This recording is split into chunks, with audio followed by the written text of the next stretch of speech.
Murugan speaks to us now. Devon, can you explain all this to us? Yeah, well, this couldn't have come at a worse time. That's the words directly. It's the immediate reaction from Treasury this morning. The move by Moody's last night means South Africa has lost its last investment grade rating. S&P Fitch threw us into junk in 2017, and after being lenient with South Africa, Moody's had to follow. Now, this is why Moody's and its downgrade actually happened last night. Essentially, the country's weak economy continues to be weak and is not growing. We'll take a look at that list in a moment. And our government debt is escalating. Also, if you look at it, just back to this graph here, so we had that S&P Global and Fitch Ratings Agency take us to sub-investment grade way back in 2017. Moody's appeared to be the lenient or one of those rating agencies, but finally, last night, they followed suit, put us into junk. So why indeed did Moody's go ahead and give us that downgrade?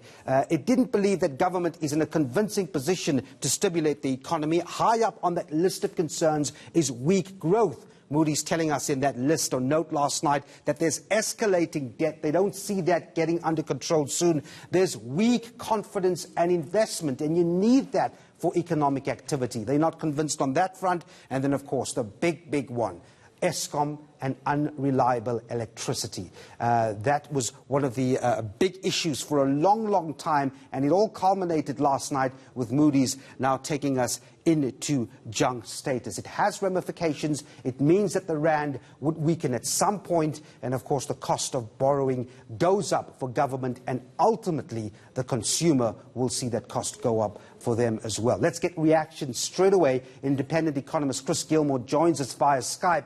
Chris, it's not a surprise, but dreadful anyway, and I suppose the immediate impact of this is going to be, as I said, more government costs for it when it borrows money. Devon, good morning. Yes, you're quite right.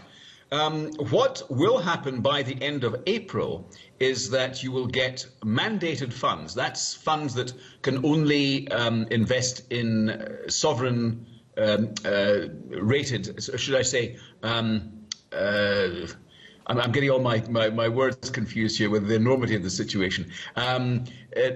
Only investment grade bonds, funds that can only invest in investment grade are going to pull their money out. So that's going to have two impacts. It's going to mean that the rand will probably take strain, depending on whether or not other funds come into the picture. And it means that interest rates, that's the interesting one, no pun intended, because interest rates have already, they've come down a bit. You know, we had the governor cutting rates last week. And we now wait to see what happens on the interest rate front. Will they increase because of this? We've been saying up until now that they probably will. So, as you rightly say, the cost of borrowing, theoretically at least, should be a lot more expensive.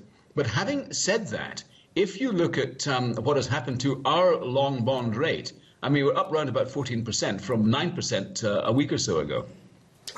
We've already seen that movement up. So it's a very fluid situation, and we have to sit back and inwardly digest what is going on and unfortunately just wait and see what happens by the end of April when a lot of those funds pull their money out.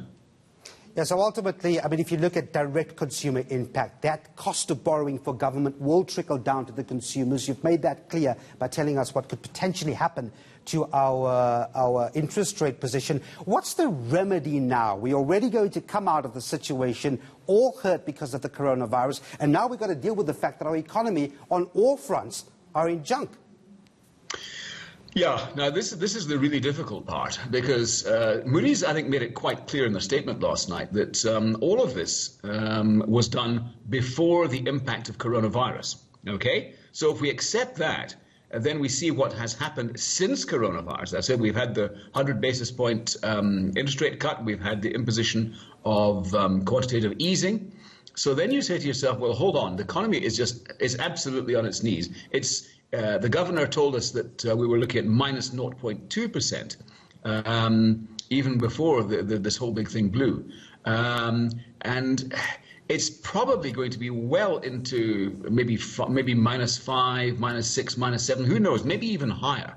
I think we're going to have to go cap in hand to either the IMF or the Chinese, the BRICS bank, for a bailout at some point in time, and probably in the not too distant future, because this country is going to need stimulus. And it's going to, the big thing that Moody's kept harping on, and you mentioned it in your preamble, is growth.